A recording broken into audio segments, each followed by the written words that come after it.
all is revealed. The knight's immune from capture, isn't it? Because I get mated.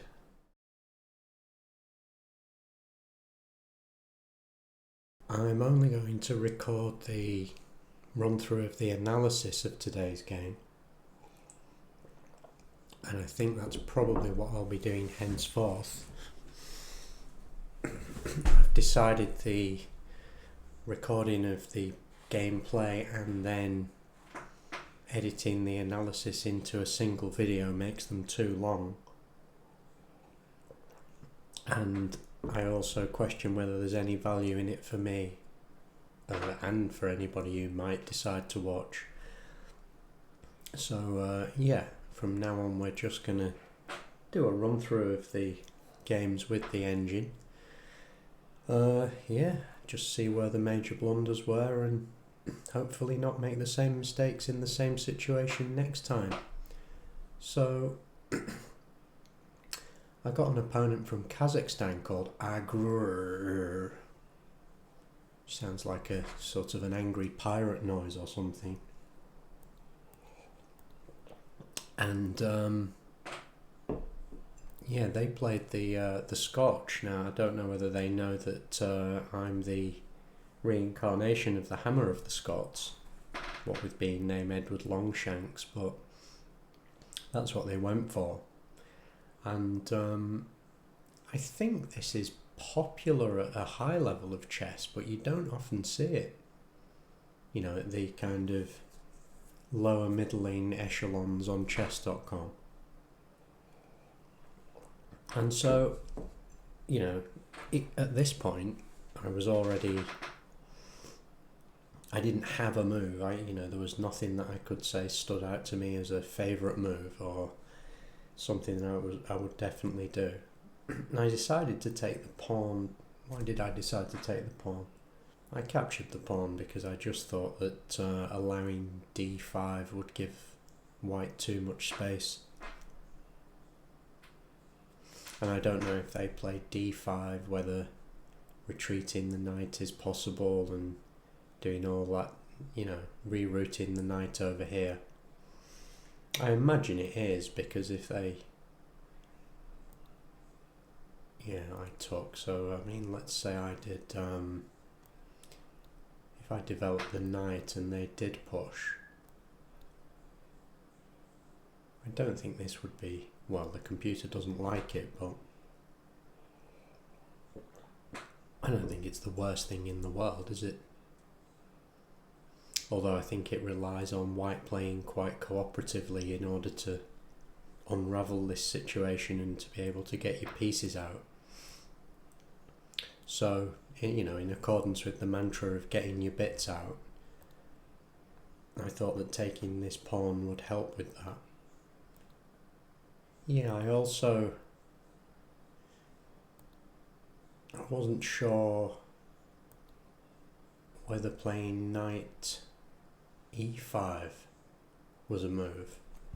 As you can see, it's not in the engine's top lines, nor would I expect it to be, because, you know, I think the engine's not going to favour moving the knight twice in the opening while everything else is on the back rank.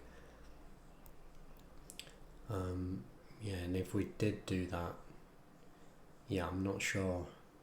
Yeah, that would just be bad, wouldn't it? Because it would invite this kind of thing.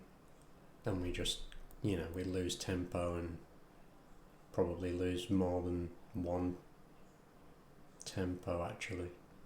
Nevertheless, I just developed the bishop to this kind of modest square. I think that's already quite a, I don't want to say, you know, it's not a blunder, is it? But it's a fairly obvious mistake in terms of developing pieces to the most active square. I think I should have just done this. What does the computer? The computer wants me to play knight f6. You know, which is of course presumably standard, because I think the textbook advice is to develop the knights before the bishops.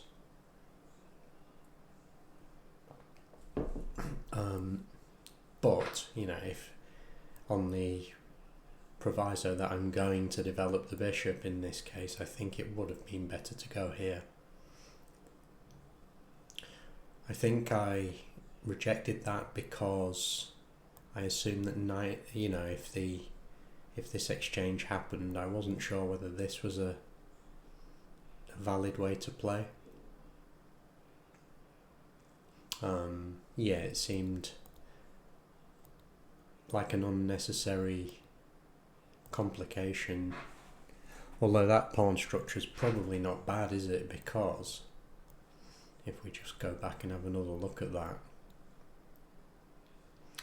this pawn actually supports d5, and so I can imagine quite easily I could undouble these pawns and effectively trade off the potential weakness. But it was simply the fact that I am slightly allergic to doubled pawns that made me think that I didn't want to induce this trade. So I went with that instead, which the engine doesn't hate, and it wants white to follow up with the fairly obvious knight c3. Yeah, I mean the second engine choice for white is knight takes c6. There is also the possibly unimportant distinction that with the bishop here, upon knight takes c6, it seems easier to play d takes c6, because if white chooses to trade queens, then we can take with the bishop, which preserves the ability to castle on the king side. That's not something that I was thinking about in the game, and I don't know whether it's relevant actually, but it's just a passing observation. Yeah, and so white went for this, I would argue, slightly suspicious jump with the knight. I mean, they've developed the knight, captured a pawn, and then moved it a third time in the opening. Of course, they've decided, or they haven't decided, it's true that the trade of the knight for a bishop would be probably in white's favour, but I just did that. Having said that, it does, from a certain point of view, it makes this knight look a bit awkward, doesn't it? However, given that white's got all their other pieces on the back rank, that's not really, it's not much of a consideration, because I've obviously got time to move the knight twice. It's essentially the fact that by playing slowly, they've afforded me the ability to play slowly as well.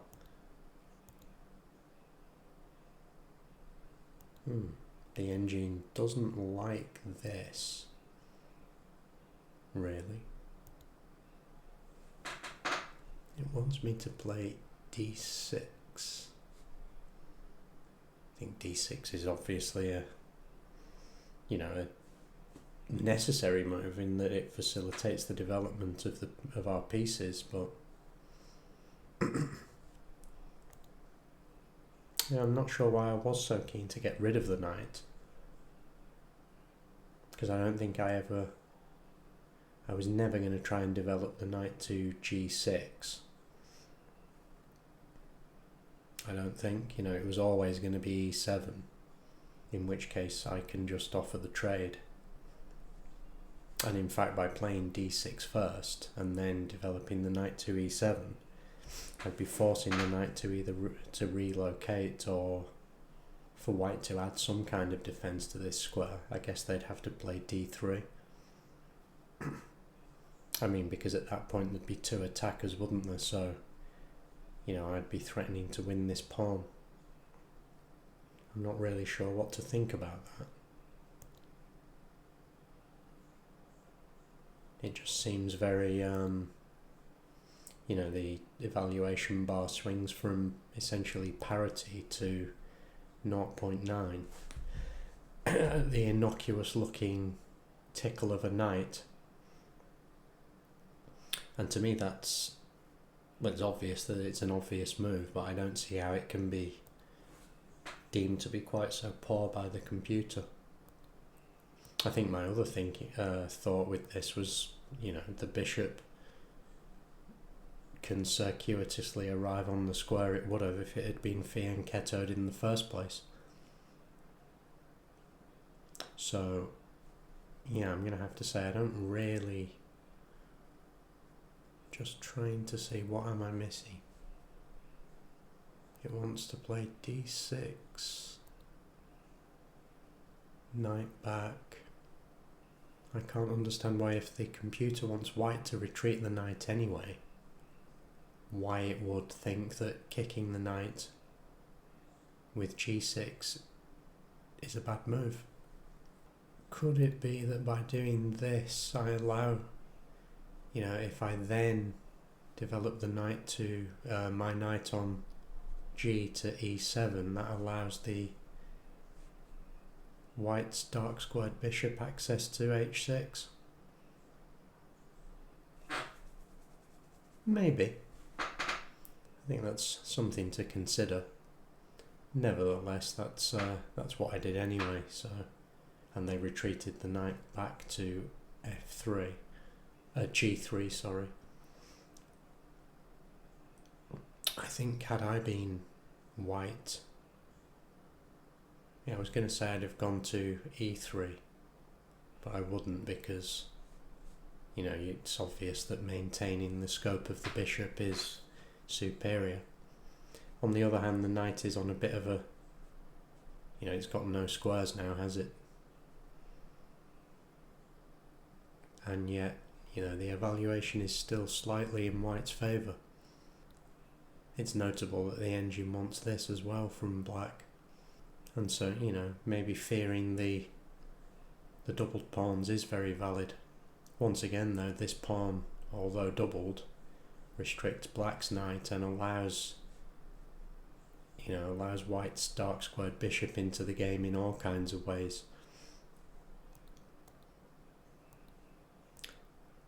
I never would have made that capture though, because I did this bishop manoeuvre in order to preserve the bishop and prevent it from being traded off for a knight, so that was just not on the radar.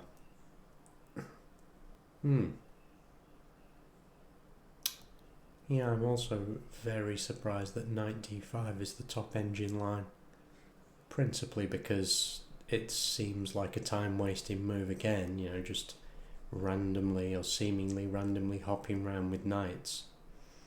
And although that's a square where you want your knight, the threat of gaining tempo in some sense on the bishop, it's not what am I trying to say? It's not a true gain of tempo, because, as I say, you're just hopping around with these two knights and not actually developing pieces yourself as white. So I preserved the bishop again. And despite all these kind of funny looking moves on the king side, if a normal opening had been played, then the black king side would often end up looking like this anyway. So they develop the bishop. I do probably the only, that's the only square that the knight's going to develop to now, isn't it? I think.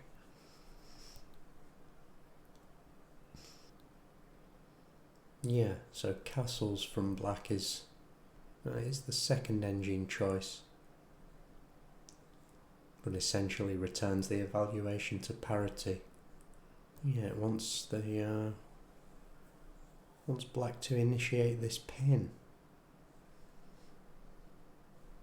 which looks fair enough, but of course, as the engine itself suggests,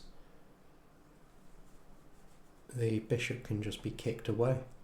I don't think, that doesn't look to me like any weakness is being induced here. Primarily because the king isn't castled on this side anyway yet. So, another inexplicable bit of decision making from Stockfish there.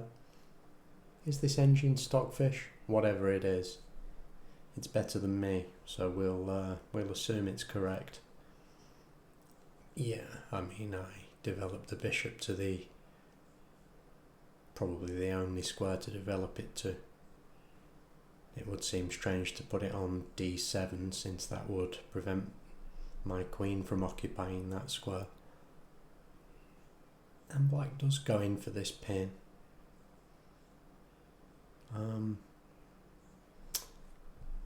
Yeah, that's yeah, so we did kind of play the line that the computer wanted at this point. But yeah, once again, I just cannot see the attraction of, beyond the fact that you've got to move a piece, so you may as well move it there. I can't see why this is a superior choice to, say, putting it here. It's also worth mentioning that this move undefends this pawn.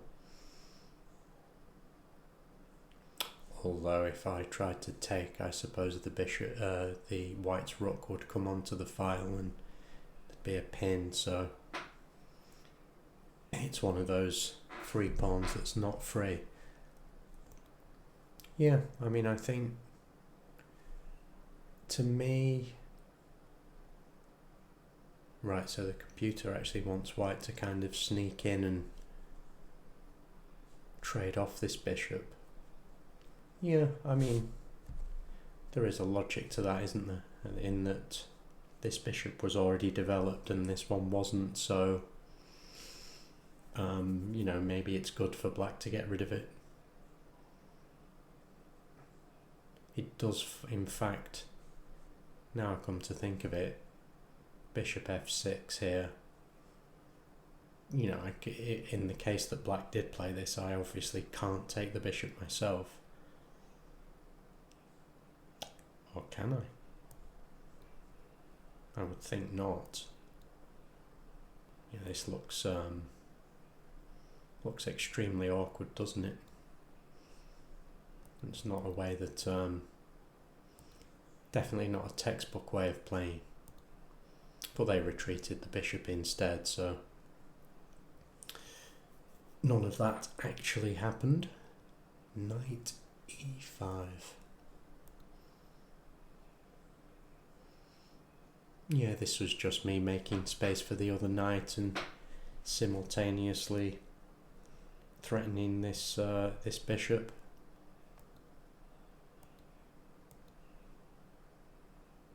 And once I've played castles, and they, I would deem that to be a bit of a nothing move.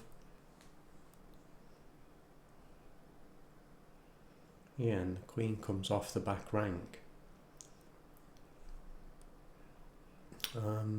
Yeah, the computer's got things fairly level. Something that stands out is this pawn. Although the knight is defending it, should white need to defend it with a pawn, they open up this diagonal to the king.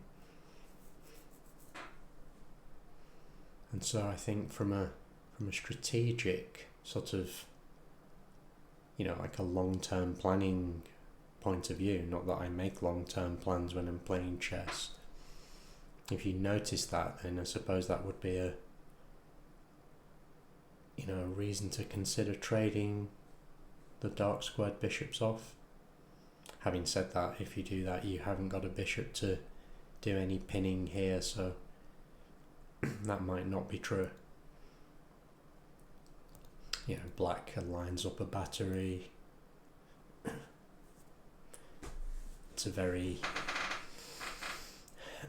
It's a forcing line, but I think it forces my king to go where it wants to go anyway. Because obviously, maybe not at this stage of the game when there's so many pieces off the board, but if you're going into an endgame, the king's got to get off the back rank, hasn't it? So it may as well be there, and it has to be there now, obviously, otherwise I'm losing this pawn. I think I'm losing that pawn. Let's say I just did this. Yeah, they can take that with impunity, can't they?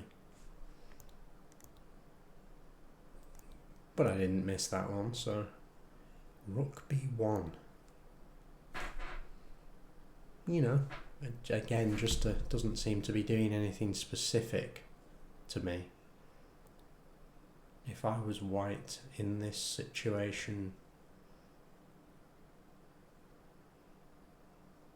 I believe my first thought would be something like rook d1.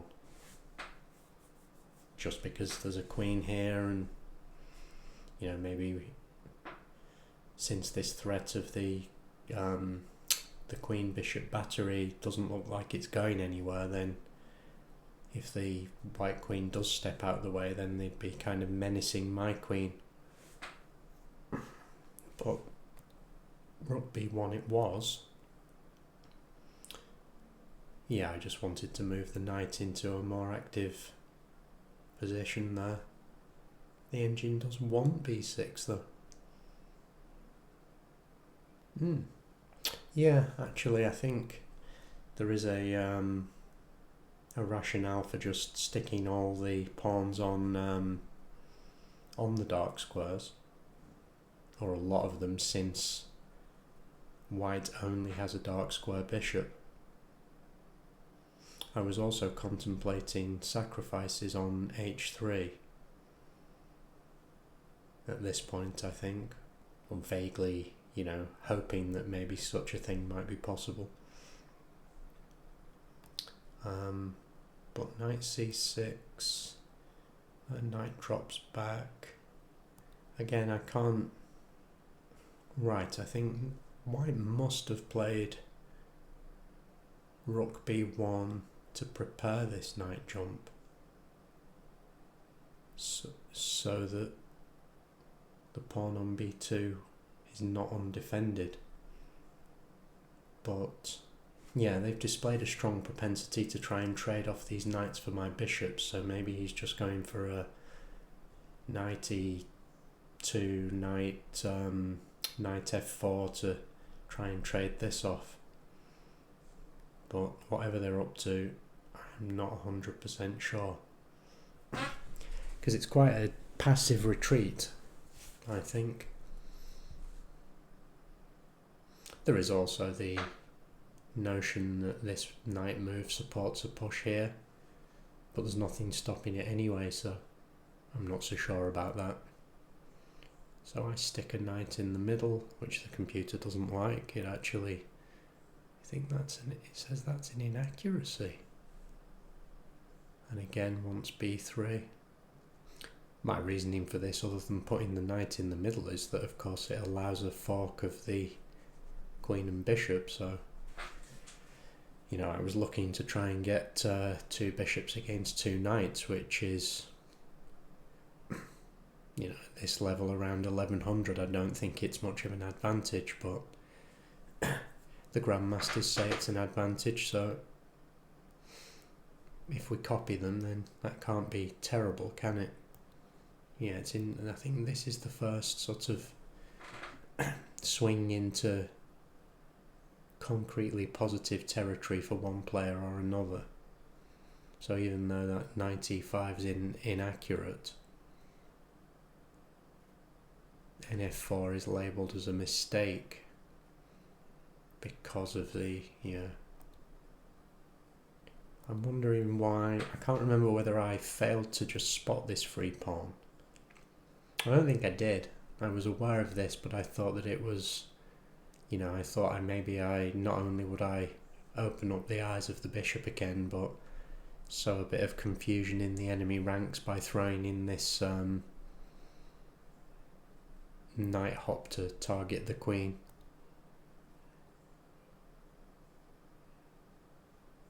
And the computer doesn't hate it, of course. Just wants the queen to retreat to e2. Which it doesn't. Now, I often wonder in situations like that where you're kind of forced to move a queen, you know, how much impact does the choice of this square versus this one have? I don't know. It does look like if you leave the queen on this file, it's more targetable by rooks in the medium term, but If I was white, it'd make no difference, because I think 100% of the time I would recapture. Would I? I would always recapture like this. Yeah, every single time, even though the engine marginally prefers the capture with the pawn. Yeah, I mean, in my mind, although this opens up the file for the rook, I wouldn't regard that as adequate compensation for the perceived weakness of the double pawns. And so my queen would end up on e3 anyway. But white's doesn't. It ends up there. And I think at this point was where I started to get excited, because I realised I could, then take this pawn, and then this one was weakened and so forth. I grabbed on b2 as well.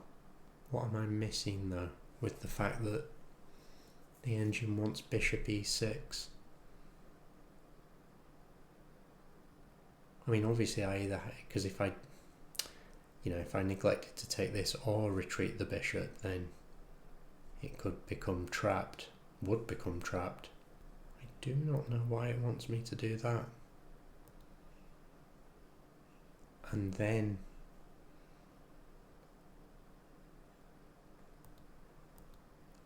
so it seems in this position that the engine is valuing this knight to a greater extent than the white bishop on this square. Otherwise it would have traded them, wouldn't it?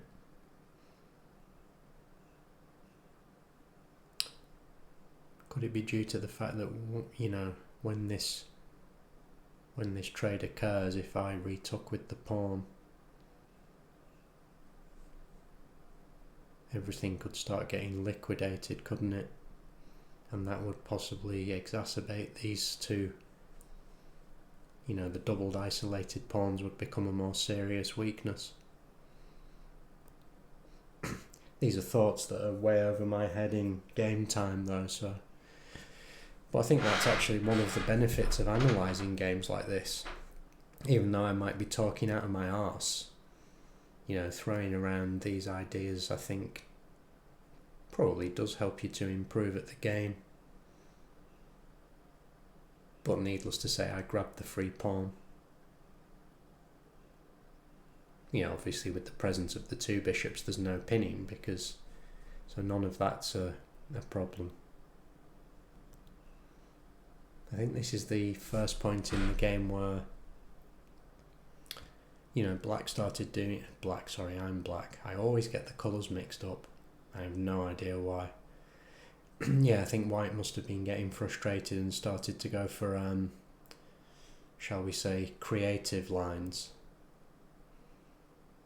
By putting the knight here, they obviously think that by inducing the capture of the knight, they can then push e5 with check.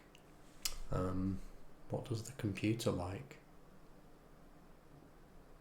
I did think about this for a while and decided that, well, because I was 2 points of material up, I didn't want to risk, maybe I got a bit scared and thought, well, yes, I can take a whole knight, but I don't want to give them this opportunity for counterplay, so I wimped out and did that.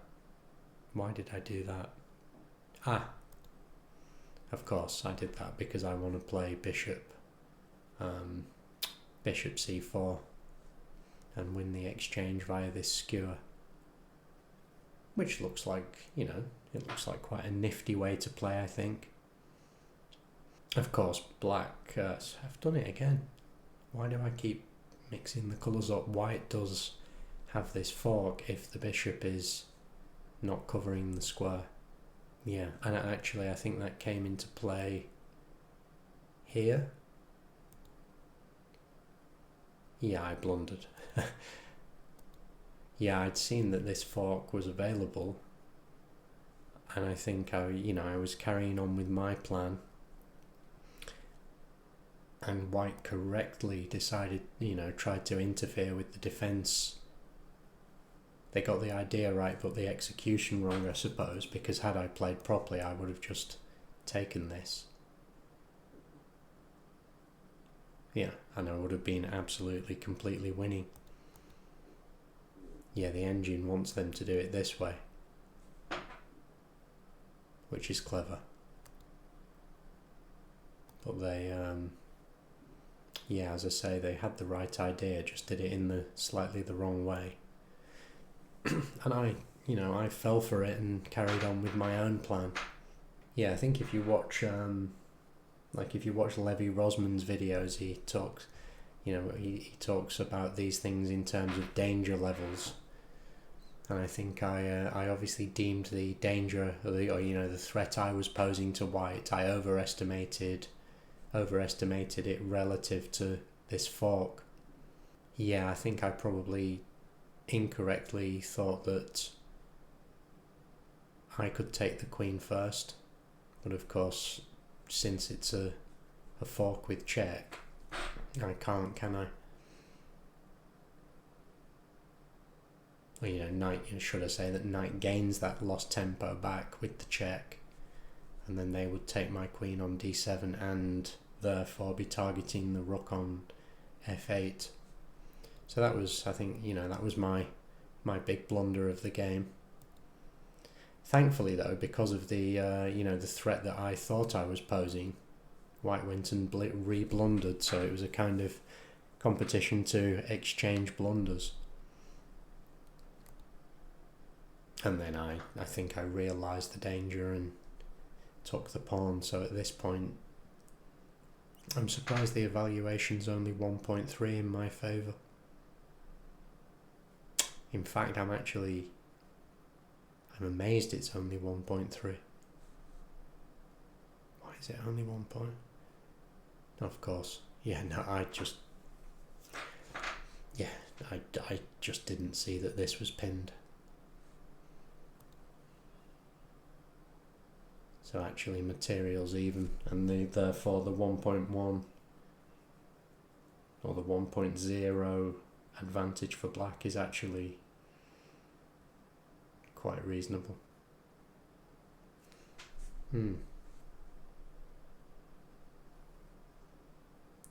Oh, it does want me to do this.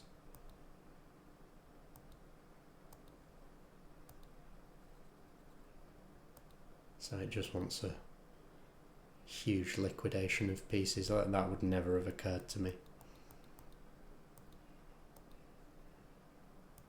Well, of course it wouldn't occur to me. I mean, I was struggling to realise that this was capturable by white. I'm not sure did I realise that in the game? I don't think I did. That's why we're rated 1100 and not 2000. I think these simple pawn pin tactics, you really can't be missing those. Yeah, so I think white's move it's reasonable, isn't it? They forced me to exchange. That's obvious. I felt that, obviously I knew at this point I was winning in quite a big way, but white seemed quite resilient. I don't know if it was their resilience or my inability to put the game away, but qf4 is a miss. Right, so what's going on here? Right, the engine doesn't want me to take this pawn, but it does want rook e5. Wonder why? Rook e5, e4.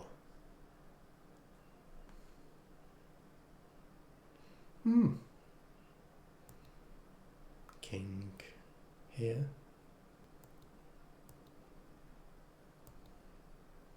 Nope, don't know why. Maybe it's just the centralisation of this rook is controlling a lot of space. You know, when I saw this, when I saw that this was the engine line, I assumed that the follow-up would be this.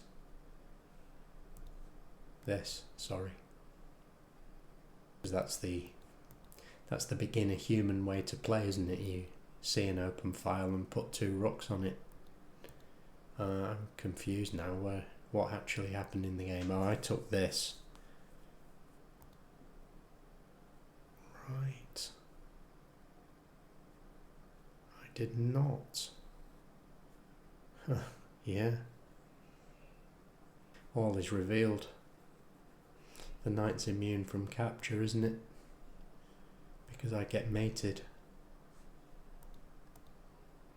You know, it just shows how there's kind of simple 1 and 2 move tactics that makes a pawn that's free a complete blunder.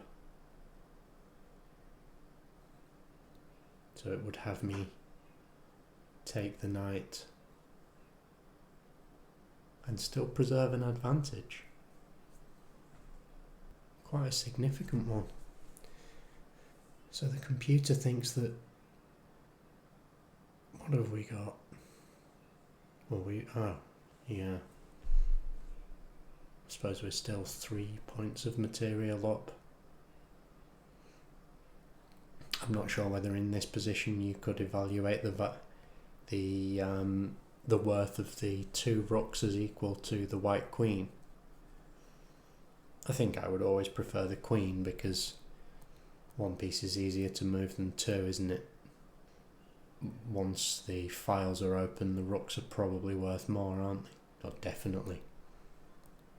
So yeah, that was a blunder. Which, understandably, white didn't notice. This move's quite logical, isn't it, actually, though, on their part, even though it's not a good one.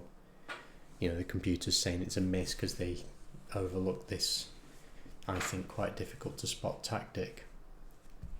But they attack the rook and double up on this file at the same time, so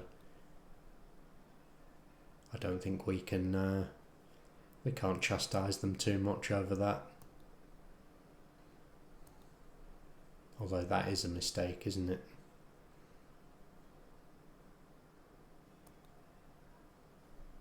Yeah, I think I realised that if I slid the king over, then I'd be able, if they didn't react to this, then I'd be able to take the knight, removing the defender of the rook.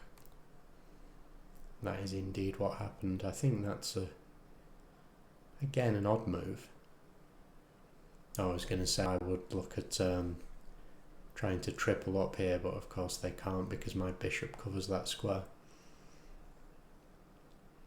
In which case I might look at hopping the knight back in order to remove the bishop. Yeah, but they don't. They push a pawn forward. You know, it's not necessarily a massively weakening move, is it? Because there's not much in the way of pawn protection for the king left on the board. Yeah, so I spot the tactic. And I think at this point it's just a case of not snatching defeat from the jaws of victory, which I am absolutely capable of. I had a bit of a think at this point about whether... Yeah, I think the only option is to play King E7, isn't it? There's no way for the king to hang out in the open because none of my remaining pieces would be able to cover it.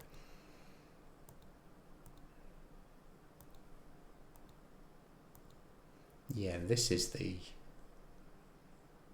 was the point that I had quite a bit of a think as well. Because although I knew I was on the verge of winning, I didn't know whether to... I think I rejected putting the queen on the back rank to block this check. Why did I do that? Yeah, I think I just looked at it as undeveloping the queen somehow, which is probably not true. Yeah, I decided to go for this and block up the file to give the king a bit of luft here. which I did.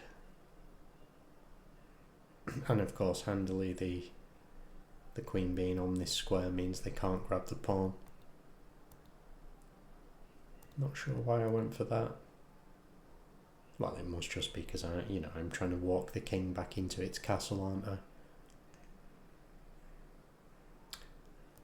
Is that the best way to react to this? No, it wants me to... I didn't like the idea of pushing the pawn because I kind of thought it's another infiltration spot for the queen. So I did that instead. Because I was thinking there's literally nothing they can do because they can't, because of the bishop, they can't attack this this pawn. I was going to say the weak f7 pawn, but it's not weak because of the bishop. But I did, I thought I'd just interpose here and tickle this pawn at the same time.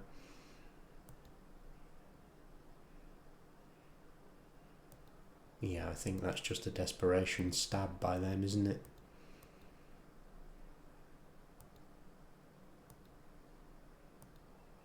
And again, just interfering with the battery down this file.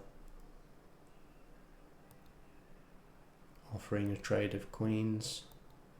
They correctly, I assume, reject it. In doing so I did... it's a bit of a blunder, isn't it? Just allowing them to grab this pawn. Having said that, now their queen is here and the king's completely open, I did realise there was no defence, and they resigned. So onwards and upwards.